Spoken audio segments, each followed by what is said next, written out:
জিন সম্পর্কে আমরা যেটা কোরআন এবং হাদিস থেকে জানি সেটা হলো যে এমন বস্তু যেটা মানুষ চোখে দেখে না।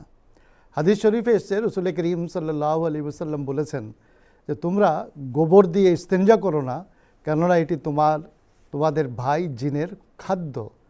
এখন জিন যদি কোনো যেভাবে আজকাল ওলামারা উপস্থাপন করে থাকেন, তাহলে দুনিয়াতে গোবর থাকার কথাই না, কেননা এই সমস্ত বড় বড় জিনেরা তো এত গোবর খেয়ে ফেলবে যে মানুষের জন্য গোবর পাওয়া, সার বানানো কঠিন বিষয় হয়ে যাবে।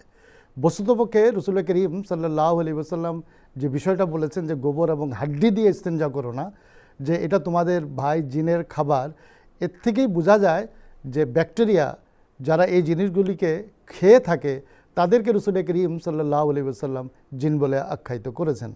অনুরূপভাবে রসুল করিম সাল্লাল্লাহু আলাইহি ওয়াসাল্লাম বলেছেন যে রাতের বেলায় তোমরা প্রদীপ নিভিয়ে শুও, কেননা জিন দৌড়াদৌড়ি করে। এই যে রাতে কি দৌড়াদৌড়ি করে, এটা ইঁদুর। যে কোথাও এই আগুন ঘরে না লেগে যায়, তো রসুল করিম সাল্লাল্লাহু আলাইহি ওয়াসাল্লাম এখানে ইঁদুরকে জিন বলে আখ্যায়িত করেছেন। অনুরূপভাবে মানুষের মধ্যেও জিন আছে। মানুষের মধ্যে জিন ওই সমস্ত ব্যক্তিত্ব যারা বড় বড় ক্ষমতাধর ব্যক্তিত্ব, যেমন কোনো দেশের রাষ্ট্রপ্রধান, প্রধানমন্ত্রী, তাদের সাথে কোনো সাধারণ মানুষ গিয়ে দেখা করতে পারে না। তারা এই সাধারণ মানুষের আড়ালে থাকে, দূরে থাকে।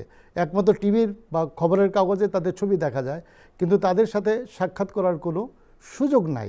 একমাত্র তারাই পারে যারা এক পর্যায়ে গিয়ে উপনীত হয় যে তাদের সাথে সাক্ষাৎ করতে পারবে, এছাড়া নয়।